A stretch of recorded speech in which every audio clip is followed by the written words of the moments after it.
रुक्मिणी से कृष्ण का पुत्र हुआ प्रद्युम्न, वह इनका अनुरूप ही था। पुराणों ने इस अनुरूपता का इतना वर्णन किया है कि स्वयं रुक्मिणी को प्रद्युम्न में श्री कृष्ण का धोखा हो जाने का वृतांत भागवत में मिलता है। शाल्व राजा के साथ प्रद्युम्न की लड़ाई बड़ी मार्मिक है, उसका वर्णन आगे आएगा। कृष्ण के वंश का वर्णन करते हुए वृष्णि वंश की आन का दिग्दर्शन हम इसी वृष्णवीर की एक उक्ति से पहले ही अध्याय में कर आए हैं। इसके अतिरिक्त कृष्ण का एक और पुत्र शाम्ब महाभारत में स्थान स्थान पर वर्णित है। वह भी बलवान और शूर है, परंतु कृष्ण की प्रतिमा उसे किसी ने नहीं कहा।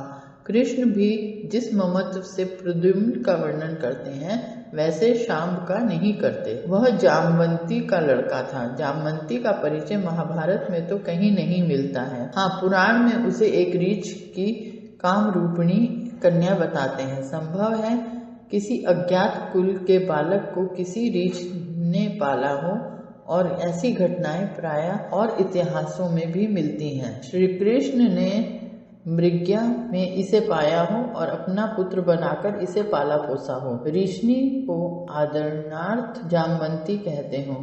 कुछ हो, जामवंती का पता महाभारत से नहीं मिलता कि वह कौन थी। श्री कृष्ण के गंधर्व राज की कन्या को स्वयंवर जीतने का संकेत श्लोकों में पाया जाता है। केवल इस कारण कि अन्य राजा उस स्वयंवर में गए क्यों कृष्ण ने उन्हें क्षमा न किया हो, उल्टा घोड़ों के तरह रथ में जोतकर उन्हें हंटर मारे हो और जख्मी कर डाला हो, यह बात कृष्ण चरित्र के सर्वथा प्रतिकूल है।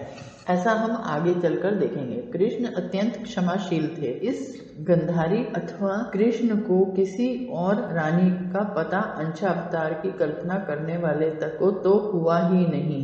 बंकिम की यह तर्कना भी युक्तियुक्त है कि गांधार के राजा उस समय शकुनी थे जो दुर्योधन के मामा थे, परंतु कृष्ण का उनसे कोई संबंध है, इसकी गंध भी महाभारत के किसी वृत्तांत से नहीं मिलती है। शकुनी महाभारत युद्ध में कौरव पक्ष के महारथियों में से हैं। उन्होंने कृष्ण को पकड़वाने की सलाह दी थी और कृष्ण ने भी उनके पकड़े जाने का प्रस्ताव किया था। इससे इनका आपस में ससुर जमाता या किसी प्रकार का कोई और संबंध तो इंगित होता ही नहीं है। इसके विपरीत शत्रुता या उदासीन विपक्षता का संकेत जरूर मिलता है। महाभारत में कृष्ण के किसी और विवाह की और निर्देश की और इंगित नहीं किया गया है। लक्ष्मी अंश केवल रुक्मिणी को ही बताने से यह भी ध्वनित होता है कि इसकी कोई और स्त्री न थी। कम से कम अंशावतार की कल्पना तक तो इनके बहु विवाह की किसी को खबर तक नहीं हुई थी।